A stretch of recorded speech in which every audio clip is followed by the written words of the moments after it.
Հարգելի խոյեր, Մերկուրին հետադարձ կլինի ձեր 12-րդ տանը։ Ովքեր որ մոտ որ ձուկը գտնվում է 12-րդ տանը, իրենք պետք է նայեն եւ խոյերը։ Այն շրջանը ակտիվացնում է ձեր ենթագիտակցությունը եւ ներքին աշխարհը։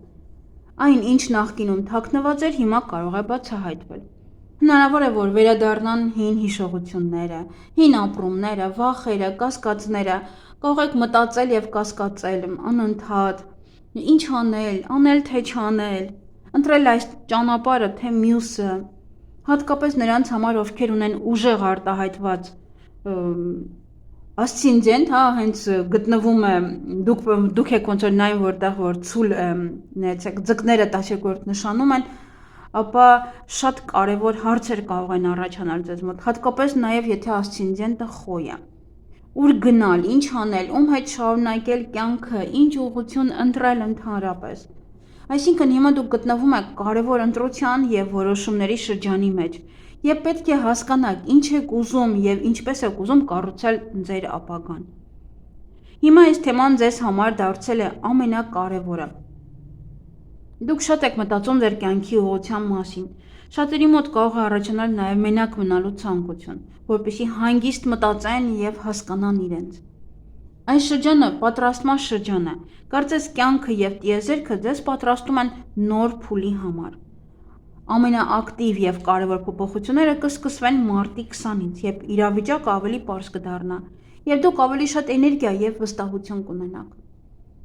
Դա կապված է այն բանի հետ, որ մարտի 20-ին արևը մտնում է խոյի նշան եւ այդ պահից սկսվում է ձեր համար նոր, ակտիվ եւ ուժեղ շրջան։ Այս շրջանը այնքան էլ հարմար չէ նոր բան սկսելու համար։ Եթե օրինակ դուք աշխատանք եք գտել եւ մտածում եք գնալ թե ոչ, ապա կարող եք գնալ, աշխատել եւ փորձել, բայց պետք է շատ ուշադիր լինեք, որովհետեւ հնարավոր է որ այդ աշխատանքը երկար չտևի կամ հետո փոխվի։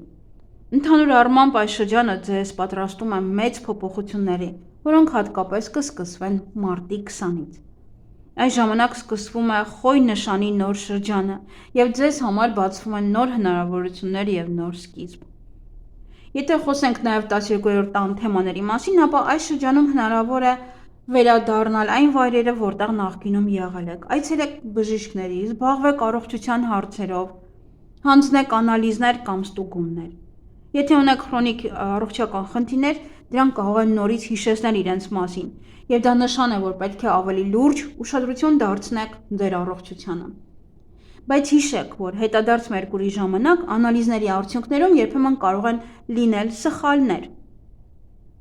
կամ անճշտություններ, այդ պատճառով անհրաժեշտ է ամեն ինչ կրկնակի ստուգել։ Ես մի անգամ մոռացել էի, թե որ օրն եմ գրանցվել անալիզ հանձնելու համար եւ արդյունքում անալիզն էլ սխալ ստացվեց։ Դրա պատճառով շատ նյարդայնացա, քանի որ արդյունքը ճիշտ չէին։ Նման բաներ կարող են պատահել հատկապես այսպիսի ժամանակահատվածում։ Նույնիսկ եթե փորձառու եք, միևնույն է կարող եք ինչ-որ բան մոռանալ կամ շփոթել օրերը։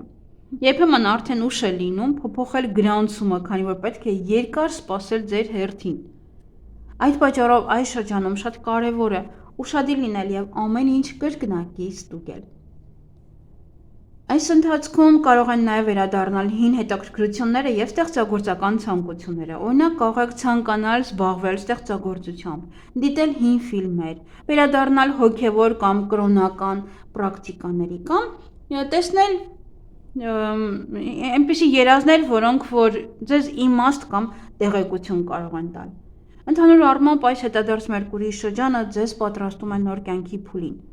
Հատկապես նրանց համար, ում մոտ ակտիվ է 12-րդ տունը։ Ապա սա ժամանակն է հասկանալու ինքներդ ձեզ, վերանայելու անցյալը, ազատվելու ներքին վախերից եւ ավելի լավ ճանաչելու ձեր իրական ցանկություններն ու նպատակները նաեւ հասկանալու։ Այս շրջանը ժամանակն է ինքներդ ձեզ հետ ազնիվ լինելու համար։ Հարց տվեք ինքներդ ձեզ, որ հարցերում եմ ես ինքս ինձ խաբում։ Որտեղ պետք է գործեմ միայնակ, իսկ որտեղ է պետք օգնություն կամ թիմային աջակցություն։ Հնարավոր է նաև, որ ձեր կյանք վերադառնան հին մարդիկ, անցյալի մարդիկ, կարող են լինել հետաքրքիր եւ անսպասելի հանդիպումներ։ Հուսով եմ, այս կանխատեսումը ձեզ ինչ որ կերպ կօգնի եւ ուղղություն կտա։ Ահա այսպիսին է ձեր կանխատեսումը, հարգելի խոյեր։ Հուսով եմ այն օգտակար էր ձեզ համար։ Մինչ նոր հանդիպում։